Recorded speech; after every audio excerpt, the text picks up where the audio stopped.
Sa nalalapit na premiere ng serye ni Zic Paulina at Heart Ryan, may say ang baguhang love team na ito nang ikumpara sa mga sikat ng love team na nauna sa kanila. Tungayan natin ang say nila sa ating video. Roll BTR.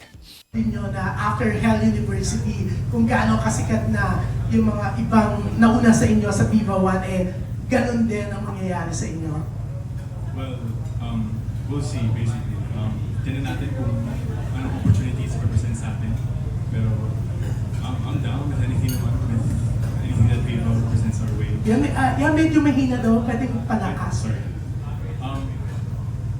We'll be open to anything that Viva gives us, the opportunities. We're very blessed for that. And yeah, but we'll see.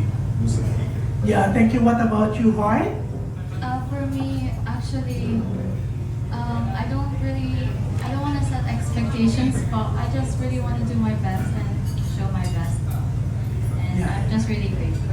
Yeah, mukhang exciting naman yung mga nakita namin kanina, no? Pero, eto Lance.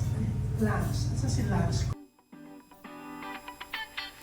Okay, sina Zic Paulina at saka si Heart Ryan, tampok sila sa Hell University. Mag-i-stream na sa Viva One ngayong February. Ikaw, ano sa tingin mo sa kanila, BFF? Ako sa tingin ko, may dating love team nila. Oh, di ba? Parang ang ganda ng chemistry, may chemistry na sana lang maalagaan sila ng kanilang management. Kasi ang Diba? dami-daming Mapus.